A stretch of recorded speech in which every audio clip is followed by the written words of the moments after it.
کیا disable person یعنی کہ ایسا شخص جو معذور ہے، چاہے وہ مرد ہے یا عورت، کیا اس کو ٹیکس میں چھوٹ ملتی ہے؟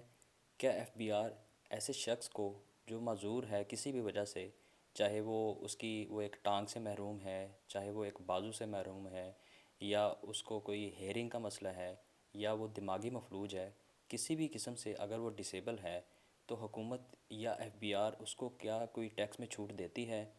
آج کی اس ویڈیو میں اس کے بارے میں آپ کو تفصیل بتاؤں گا۔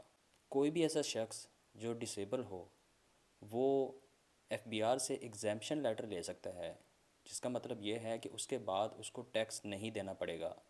لیکن اس ایگزیمپشن لیٹر کو لینے کے لیے کچھ ریکوائرمنٹس ہیں، جیسے کہ اس کے پاس ڈسیبلٹی کا CNSE ہونا چاہیے۔ اس کو لینے کے لیے بھی ایک الگ پروسیجر ہے، لیکن کئی لوگ ایسے ہیں جنہوں نے وہ لے رکھا ہے۔ اس CNSE کے اوپر آپ نے ایف بی آر میں اپلیکیشن دینی ہے اور وہ آپ کو ایگزیمپشن لیٹر دے دیتے ہیں۔ اس ایگزیمپشن لیٹر کو کیسے لینا ہے اس کے بارے میں ڈیٹیلڈ ویڈیو میں نے اپنے چینل پہ بھی شیئر کر رکھی ہے، آپ اس کو بھی دیکھ سکتے ہیں۔ ایگزیمپشن لیٹر لینے کے بعد آپ کا جو ٹیکس ہے وہ معاف ہو جاتا ہے۔ اگر آپ ڈسیبل ہیں یا کسی کو جانتے ہیں جو ڈسیبل ہو، اس کو چاہیے کہ وہ اپنا ایگزیمپشن لیٹر لے تاکہ اس کو انکم ٹیکس نہ دینا پڑے۔ انکم ٹیکس سے ریلیٹڈ سروسز حاصل کرنے کے لیے آپ میرے WhatsApp نمبر پہ میسج کر کے رابطہ کر سکتے ہیں۔